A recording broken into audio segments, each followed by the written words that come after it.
Esta es nuestra última clase, creo, ¿no? No me he confundido. Es el último día. Hemos ido haciendo un recorrido sobre cómo Dios retribuye al hombre justo. A quién retribuye y a quién... Bueno, retribuye a todos, a unos con la vida, a otros la muerte. Recordad siempre esa imagen con la que partíamos del libro de Deuteronomio. Delante de ti pongo dos caminos, vida y muerte. Obra estos mandatos y tendrás la vida, no los obres y tendrás la muerte. Nos queda para esta última clase una pregunta clave: es ¿cuándo sucede esta retribución? Ya hemos ido viendo que había una primera expectativa, que esta retribución va ocurriendo en el presente, es decir, tendrás casas, tus ganados tendrán crías, tus cosechas serán fructíferas. En una imagen preciosa del libro de Amós, el que ara le pisará al que siega. Es decir, estaremos cosechando hasta el tiempo de comenzar a arar de nuevo, de lo abundantes que serán nuestros campos. Y la expectativa originaria que habíamos es que el hombre justo vive feliz, es decir, vive feliz con sus hijos y su descendencia. Bueno, hay una categoría importante y un poco ambigua para entender esta imagen del hombre que vive feliz y de esta retribución de Dios, y la hemos introducido cuando presentábamos el Nuevo Testamento con esta expectativa del reinado de Dios. Se imaginaba que el reinado de Dios se establecería y devolvería a cada uno al lugar que le corresponde. La imagen con la que quería que comenzáramos es la imagen de una creación que habíamos visto también en Pablo, que está sometida a la frustración, ¿no? Dice en Romanos 8:18 que hay una ansiosa espera de la creación, deseosa de la revelación de los hijos de Dios. Como si tuvieran que mostrarse o manifestarse estos hijos de Dios. Dice, la creación en efecto fue sometida a la corrupción, a la caducidad. El verbo hace referencia, lo veíamos en la última clase, al ser vacío, a la vanidad del libro del Eclesiastés, a la levedad de Milán Kundera. La creación está marcada por un quedarse en nada. Dice, creado no por sí misma, ¿no?, sino a través de uno que la sometió a esta caducidad o esta banalidad, pero lo hace con una esperanza. La creación entera, Romanos 8:22, gime y sufre dolores de parto. ¿Esperando qué? Esperando una manifestación de los hijos de Dios, esperando un rescate del cuerpo, esperando un cambio de condiciones. En esta misma imagen de la llegada del reinado de Dios, se genera una expectativa de un cambio no solo de gobierno, de reinado, sino, querría deciros, un cambio de eón o de época. Dando un paso atrás, podemos recordar cómo el profeta Isaías había plasmado, lo vimos antes de Navidad, había plasmado esta expectativa de que llegara un rey que pudiera establecer la justicia, el derecho. En Isaías 11, este niño que tiene un espíritu de sabiduría, consejo, entendimiento, y que va a hacer pasto del fuego la túnica empapada en sangre y la bota que pisa con estrépito. Es la experiencia de que todo aquello que nos impide vivir nuestra experiencia de hombres libres, de hombres felices, el imperio que nos oprime, el gobernador extranjero, el Señor de alguna forma intervendrá. Toda la tradición profética había esperado a este Dios que nos devolvería lo que nos corresponde, que de alguna forma no consentiría que nuestra paga fueran lágrimas y lamentos, ¿no? Y además es una acción irreversible, es decir, definitiva, y es una acción gratuita de Dios, un Dios que entrega el pan a sus hijos, a los que desea.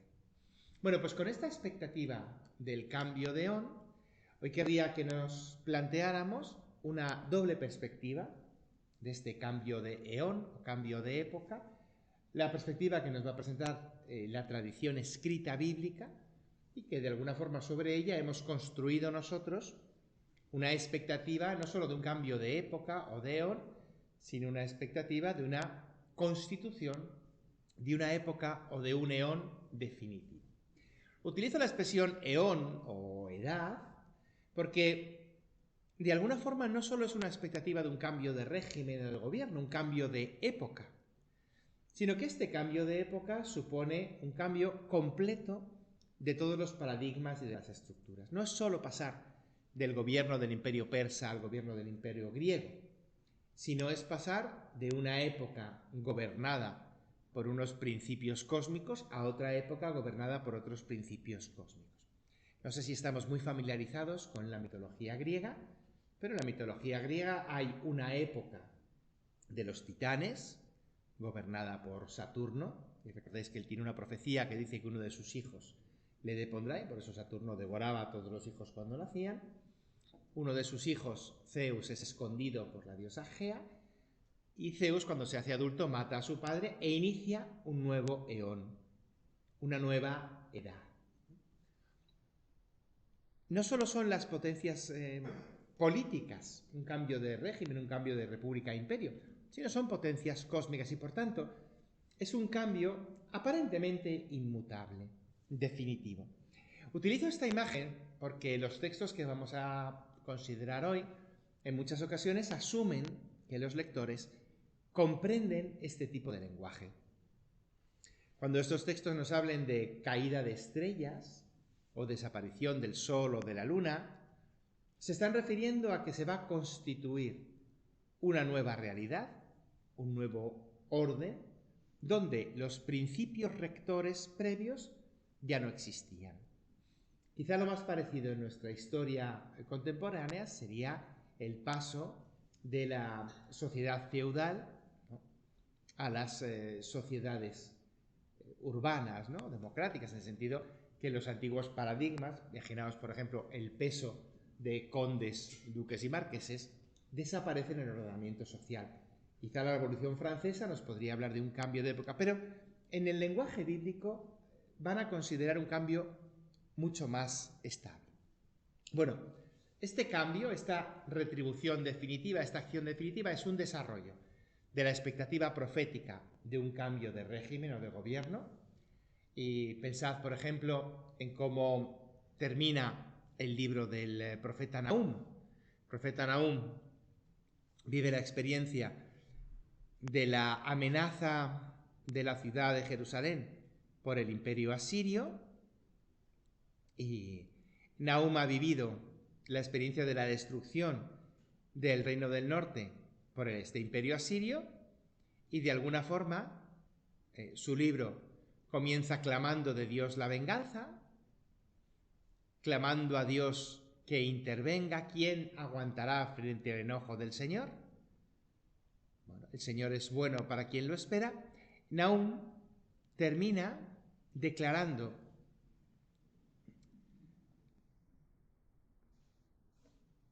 tu herida no tiene remedio, tu llaga es incurable, los que hablan de ti batirán palmas, pues sobre quién no cayó sin tregua tu maldad, Asiria.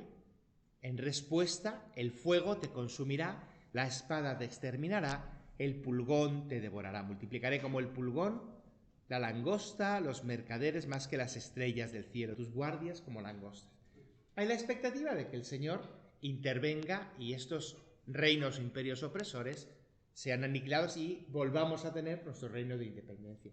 Sobre esta expectativa del nuevo reinado se va a generar en la última etapa de la tradición bíblica un traspaso de un cambio de época histórica a un cambio de edad. La cultura griega va a favorecerlo porque en la lógica de la cultura griega la historia estaba marcada por distintos eones, distintos ciclos que de alguna forma iban repitiendo más o menos las mismas dinámicas de gobierno y poder, y cuando cambiaban los principios rectores, los grandes movimientos cósmicos, nacían edades nuevas. Es muy interesante que entendamos que en la tradición griega este proceso siempre es cíclico, o al menos circular. No hay una expectativa de que este proceso tenga un final. Esto hace que las angustias sean un periodo al que va a suceder un tiempo de solaz, al que después sucederá un nuevo tiempo de angustia. En el esquema de los gobiernos que van y vienen, de los imperios que van y vienen, esta lógica griega del tiempo cíclico, que lo identificaremos con Cronos, era una lógica que permitía una retribución, o si queréis, una satisfacción simplemente temporal, y durante un periodo gobernamos en paz y prosperidad, después vendrá un nuevo periodo de guerras cuando se levante un nuevo reinado.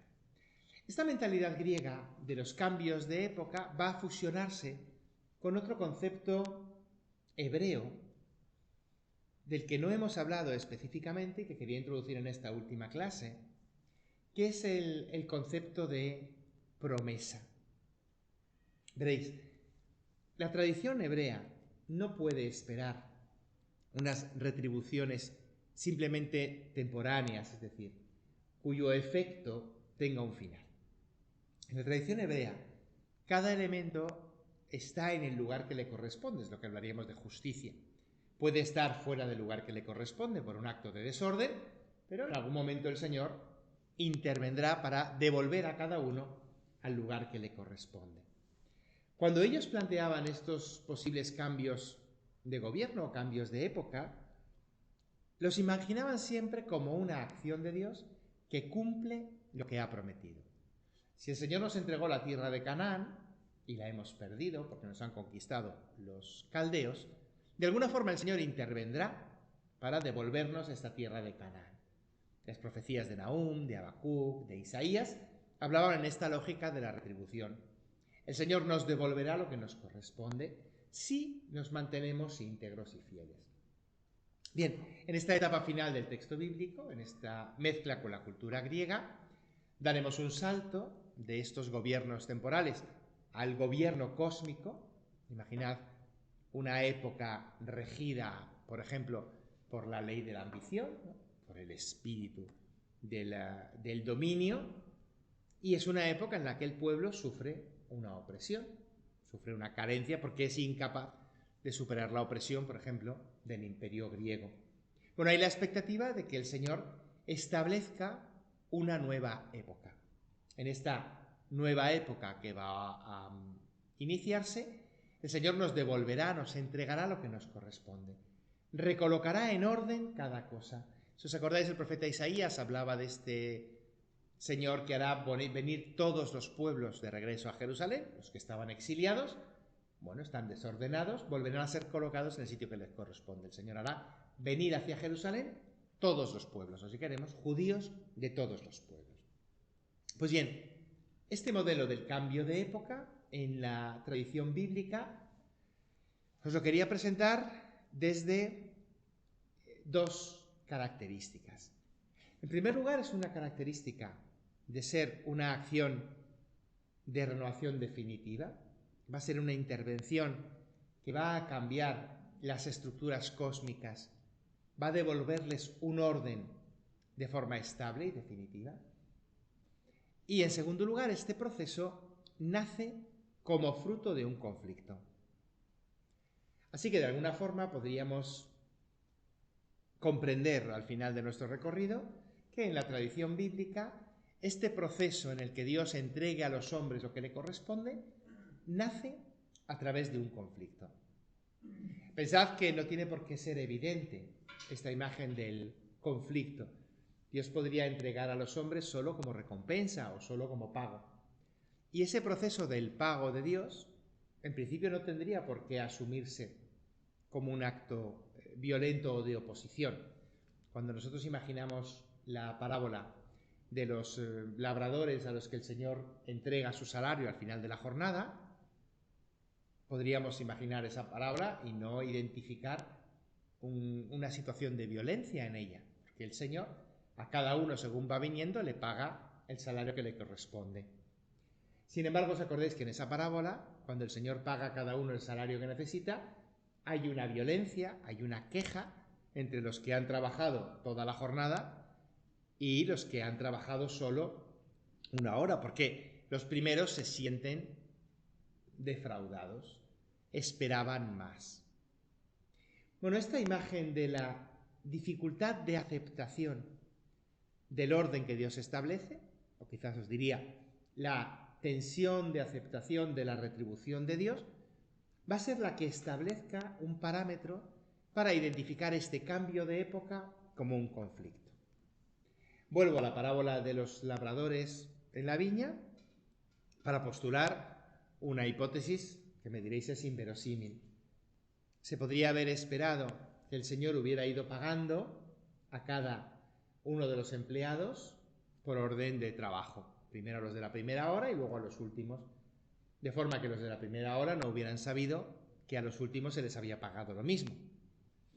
Habríamos eliminado el conflicto por desconocimiento. Es decir, los primeros no habrían aceptado la benignidad del patrón porque reconocieran al patrón como señor, sino por ignorancia.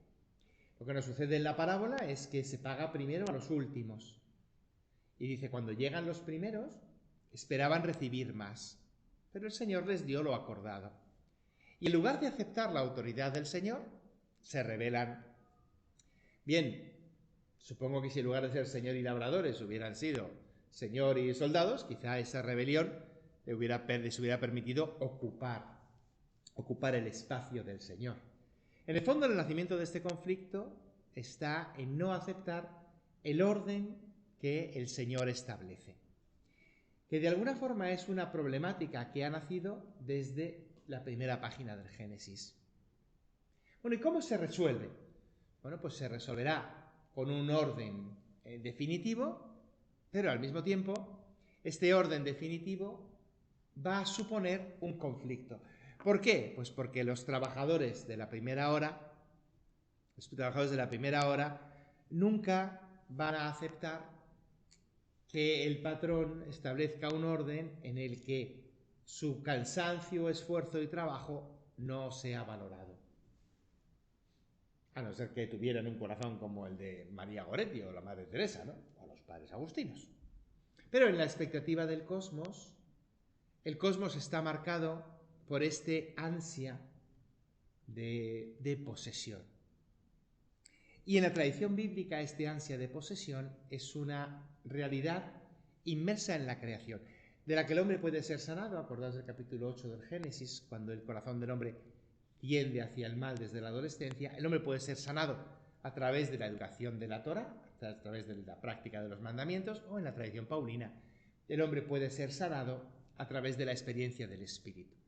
Como veíamos al ver la tradición de Pablo, lo que Dios va a entregar a los hombres que reciban esta experiencia del Espíritu es la herencia de los hijos. Bueno, pero hoy quería que viéramos que esta herencia de los hijos se recibe en un contexto de conflicto.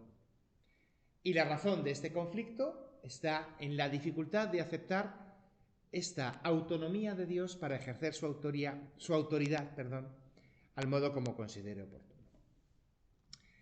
El texto con el que querría comenzar está en el capítulo 13 del Evangelio de Marcos.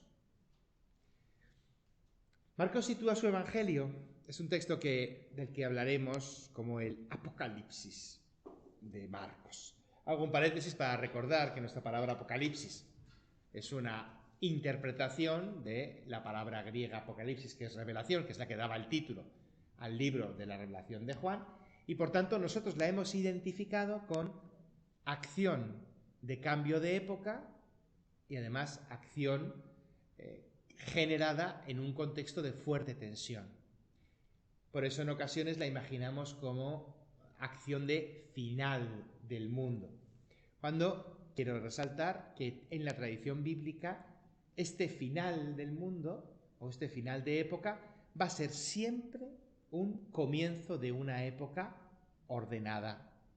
La imagen, vuelvo al capítulo 8 de la Carta a los Romanos, la imagen es el de la creación expectante con dolores de parto, la imagen es el de la mujer que va a dar a luz. El parto Es el final de un proceso de angustia, es el final del embarazo, pero es fundamentalmente el comienzo de una vida en maternidad. En un contexto de conflicto, bueno, pues trataremos de identificar por qué esta retribución de Dios se va a hacer en un concepto de conflicto y por qué la opción del pueblo de Dios va a ser la opción de las víctimas dentro de este conflicto, porque este dato tampoco es evidente. Podemos asumir que sea una situación de conflicto, pero podríamos esperar ser los vencedores del conflicto y no los perdedores del mismo. El capítulo 13 de Marcos nos presenta este contexto y Marcos va a situar este cambio de época con una escena que para ellos les era familiar. Maestro, mira qué piedras y qué construcciones, hablando del templo. ¿Veis estas construcciones? No quedará sobre ellas piedra sobre piedra que no sea derruida. Marcos ha escogido específicamente, como vimos en los cursos de orígenes del cristianismo, ha escogido un momento que para el pueblo hebreo fue un terrible momento de crisis. Momentos en los que los grandes pilares de nuestra sociedad se sitúan en duda, en fragilidad. Os presentaba antes el modelo de la caída del antiguo régimen en la Revolución Francesa. Quizá más cercanos a nosotros tenemos el momento de cambio de época, al menos para Estados Unidos, en la caída de las torres. Quizá en la conciencia europea el momento de cambio de época cuando descubrimos los campos de exterminio.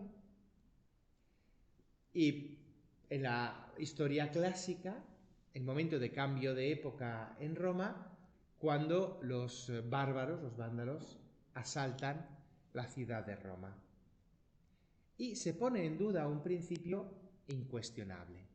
Roma siempre prevalece. Una vez que Roma es saqueada, surge la cuestión de un axioma, un pilar incuestionable. En la tradición hebrea, este pilar incuestionable es que el Señor ha escogido Jerusalén. Es verdad que la destrucción del templo en tiempos de Nabucodonosor había llevado a asumir que en ocasiones el Señor podría retirarnos su rostro, pero durante el siglo I la situación política era radicalmente contraria. Durante el siglo VI, antes de que Nabucodonosor conquiste Jerusalén, el pueblo hebreo estaba viviendo bajo unos reyes que se habían dejado llevar por unos ídolos falsos. Habían pactado con otras naciones. Pero en el siglo I el templo de Jerusalén estaba limpio de todo tipo de idolatría. En el siglo VI, finales del siglo VII, lo que nos encontrábamos con Nabucodonosor eran unos reyes corruptos.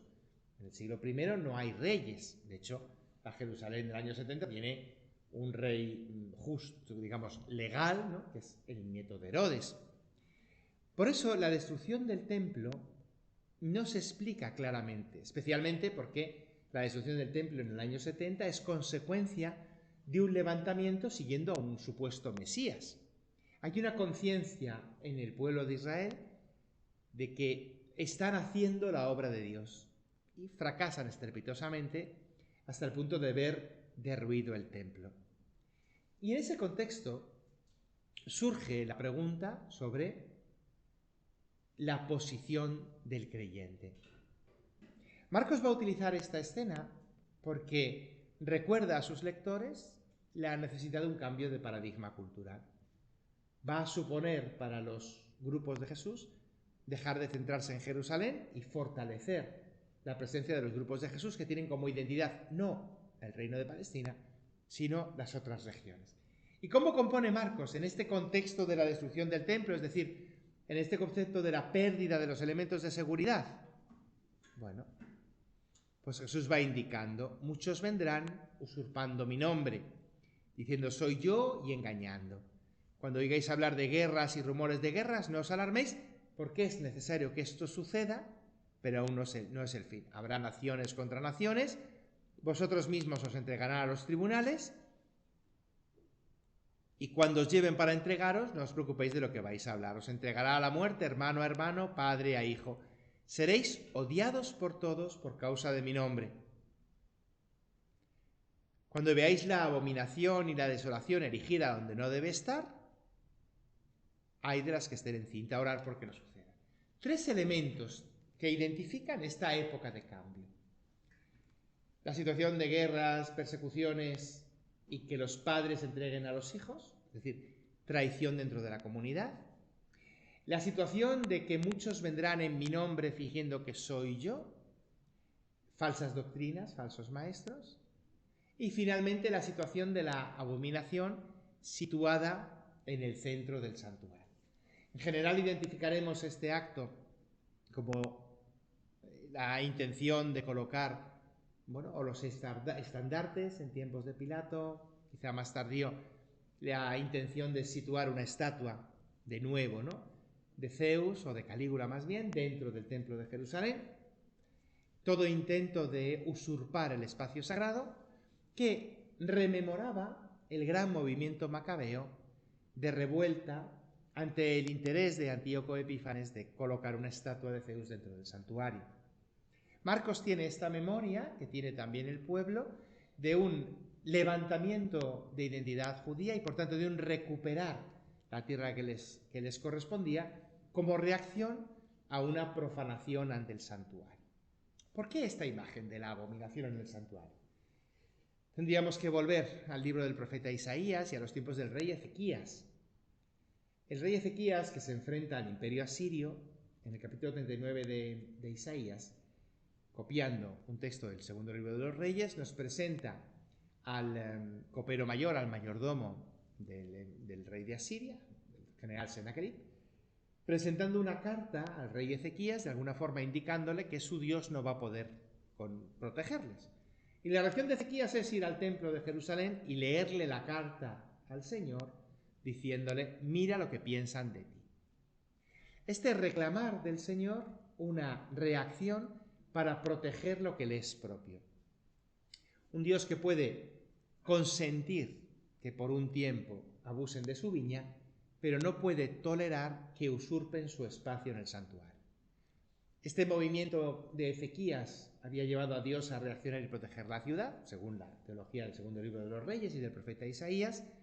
Este movimiento había llevado al grupo macabeo a levantarse en armas y a triunfar, frente a la monarquía seleucida y a instaurar la propia monarquía hebrea de los asmoneos. Y de alguna forma había una expectativa en este alzamiento contra el Imperio Romano de que el Señor pelease con nosotros, porque no estamos defendiendo nuestras casas, sino la casa del Señor. Por tanto, había una cierta expectativa de que esta situación generase una amplia victoria. Terminó siendo un terrible fracaso. Estos momentos del cambio de época, motivados por esta situación de la nueva purificación del templo, habían conducido al fracaso.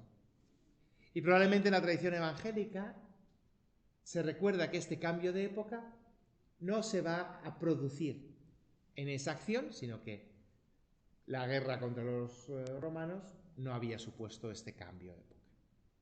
El segundo caso era el caso de las persecuciones. Padres e hijos que son entregados unos contra otros. Es la prueba de que el Señor tiene que reaccionar para proteger a los suyos. Se autodenominan los hijos de Dios, han sido ungidos por el Espíritu. Bueno, pues si están siendo llevados como corderos al matadero, es el momento en el que Dios reaccione. Tampoco en ese momento se produce este proceso de reacción. El tercer caso es cuando aparecen falsos maestros atribuyéndose doctrinas más precisas. Mirad que esta tradición de los falsos cristos, falsos maestros, se encuentra en el Evangelio de Marcos, en primer lugar, el texto más antiguo, pero la encontramos también en las cartas de Juan, en la primera y en la segunda.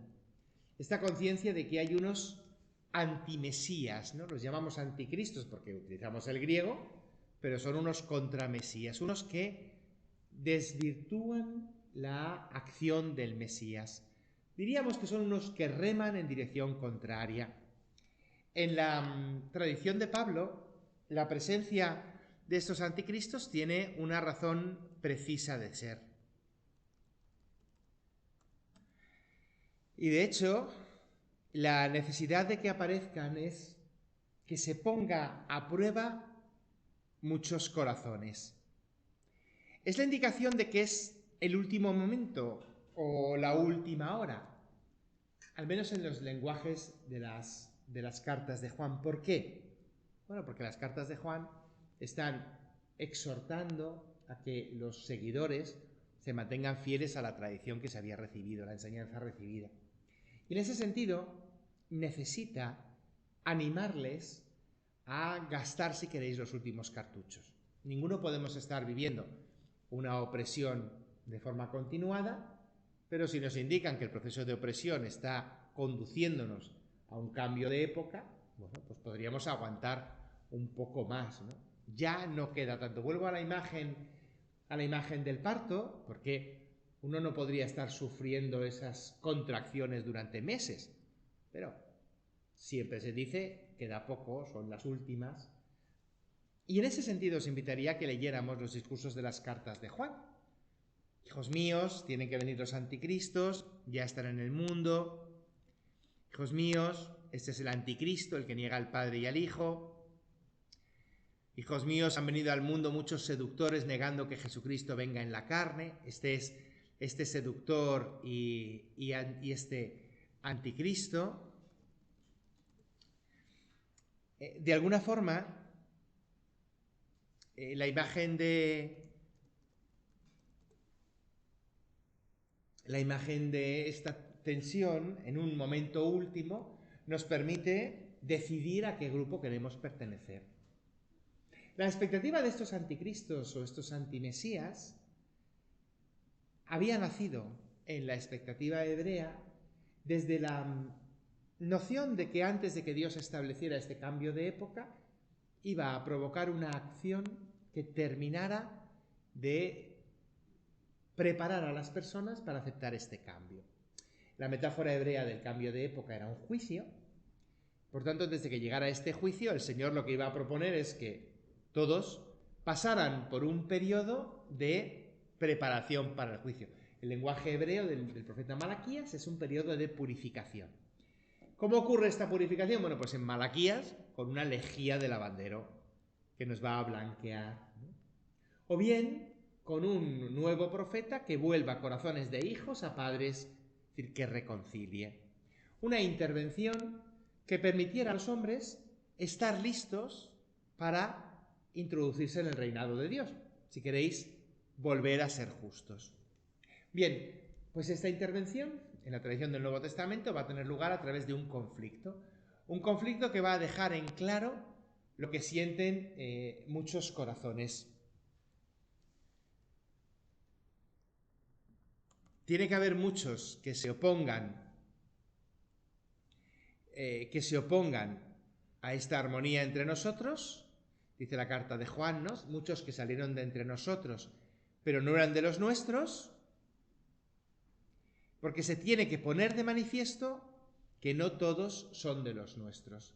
Así que la situación de conflicto va a permitir identificar los que son miembros del pueblo, los auténticos herederos, si queréis, del reino, y cribar los que no lo fueran. Va a ser una lectura particular de esta situación de conflicto que de alguna forma les permite hacer un doble paso.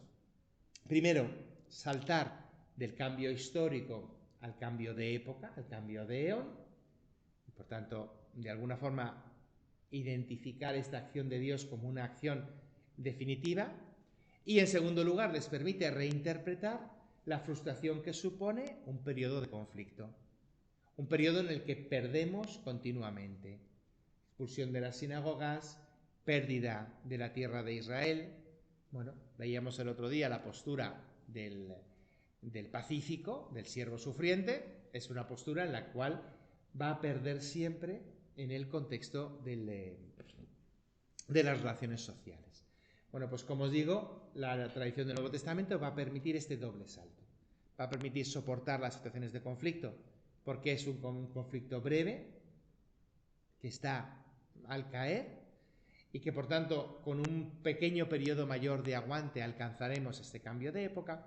En segundo lugar, va a permitir interpretar el cambio de época como un cambio definitivo.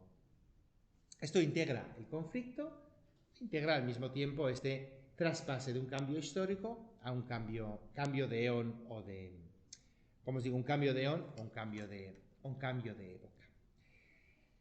El texto de Marcos nos ha introducido el elemento del falso Cristo, los anticristos, el elemento de la abominación, el elemento de ser odiados por todos, y se ha dejado fuera un elemento. ¿Contra quién es este conflicto? Si el cambio de eón va a ser un cambio definitivo, el conflicto se va a producir con las grandes fuerzas que gobiernan el mundo, que no son solo las legiones romanas, son los grandes principios cósmicos que rigen. A nosotros nos sigue resultando complicado entender estas categorías culturales, porque para nosotros no existen más principios rectores que los seres humanos. Para que nos acerquemos un poquito a esta comprensión, nosotros sí somos capaces de reconocer fuerzas en nuestra sociedad que están más allá de las personas individuales, casi de las personas colectivas. Casi podemos reconocer una ley del mercado que supera la capacidad humana de gestionarla. Nos hemos tenido ya que contentar con una ley del clima, que parece que por mucho interés los seres humanos carecemos de la capacidad de contenerla. Podríamos ver también una especie de ley de la guerra, que quizá estamos a un peldaño de reconocer que se escapa a las capacidades humanas, como si tuviéramos que estar condenados a ser regidos por la ley de la guerra. Lo hemos aceptado ya con la ley del hambre y la pobreza, que es una realidad ante la que prácticamente renunciamos a la capacidad de los hombres de organizarnos de forma que el hambre desaparezca. Es como si fuera una ley que gobierna nuestra sociedad, ¿no? En este sentido, tenemos realidades que prácticamente asumimos que están por encima de nuestra capacidad humana de organización. Por ejemplo, las fronteras nacionales es una identidad que en los años 60 podríamos haber llegado a soñar en suprimirlas y que hoy nos parecen que son una fuerza, una ley que está casi por encima de la capacidad de los gobiernos de establecerla, porque para poder superar o para poder anular esta ley de la identidad nacional requeriríamos tales cambios que implicarían a tantas personas que prácticamente asumimos que no es posible que suceda. Es una analogía de cómo ellos podían entender que había unos principios rectores que gobernaban el cosmos. Como os digo, a nosotros nos resulta difícil entenderlo. El texto quizá más claro para identificar estos principios rectores es el capítulo 6 de la carta a los Efesios. Cuando, de alguna forma, Pablo nos presenta un conflicto entre nosotros, dice: fortaleceos en el Señor, 6:10, y en la fuerza poderosa, revestidos de las armas de Dios, porque vuestra lucha no es contra la carne y la sangre, sino contra principados, potestades, dominadores de este mundo tenebroso, espíritus del mal que están en el aire. Y justo antes decía: podréis resistir las acechanzas del diablo. En la lógica de la carta a los Efesios existe una realidad superior a la organización social humana que de alguna forma influye, por no decir determina, esta organización social humana. Son los príncipes, potestades, tronos, son todas estas terminologías arcaicas de potencias cósmicas, o Pablo habla de ellas como potencias sobrenaturales. Quiero introducir este elemento antes de la pausa para insistir de nuevo en la dificultad que tenemos nosotros de asumirlas, porque en nuestra cultura no tenemos otras potencias que no sean las potencias humanas. Aunque si os fijáis, nosotros también reconocemos unas fuerzas cósmicas que los seres humanos somos incapaces de contener. Y las mascarillas que todavía seguimos llevando después de 3 años son solo una muestra de cómo nuestra sociedad se ha reconocido incapaz de defenderse de, bueno, pues os iba a decir, un mínimo virus, ¿no? Bien, tratemos de imaginarnos estas potencias cósmicas de Pablo como nuestros virus nuestras bacterias, o nuestro COVID, o nuestra viruela, o si queréis, nuestros principios rectores de la distribución de la riqueza, de la ambición política, del impulso de la guerra. Son realidades de nuestra época, de nuestro eón, que reconocemos primero como activas en nuestra organización social y en segundo lugar como distintas de nuestra organización social, porque no conozco ningún país que se organice para hacer la guerra. De hecho, todos se consideran defendiéndose, ¿no? Incluso cuando organizan la guerra. Bien, pues hay una conciencia de que estas fuerzas superan a la organización humana, están por encima de los hombres, y en ese sentido hablaríamos de fuerzas sobrenaturales. En la tradición de Pablo, en la cultura del siglo I, ellos sí que tenían asumido que existían realidades superiores a la organización de la polis. Estos principios rectores, ¿no? En el lenguaje del Evangelio de Juan, este príncipe de este mundo. Y estos principios rectores no se sometían a los deseos del pueblo de Dios, lo cual es sorprendente, porque si somos el pueblo de Dios, tendríamos que asumir que estos seres celestes estarían bajo el gobierno de Dios y por tanto que estarían sometidos a Dios. Vuelvo a insistiros en que el aspecto para explicar este no sometimiento es el reconocer que no es inmediato el impulso del reconocimiento de la soberanía celeste. Entonces, bueno, pues Pablo en la carta a los Efesios les va a recordar: nosotros no estamos luchando contra seres de carne y sangre, sino contra principados, potestades, dominadores del mundo, espíritus del mal. Por eso tenemos que armarnos con las armas de Dios, para resistir en el día funesto y mantenernos firmes después de haber vencido todo. Hay un conflicto, y en este conflicto, de nuestra parte está Dios, que es el que nos permite vencer. Cuando concluya este conflicto, Dios retribuirá a cada uno en la medida de la batalla que haya combatido. Dejo entonces esta idea de unos principios superiores a la organización del hombre, principios que nos superan, contra los que de alguna forma combatimos sin ninguna posibilidad de victoria. Y veremos ahora en la segunda sesión cómo se puede desde aquí plantear este cambio de época y esta retribución definitiva.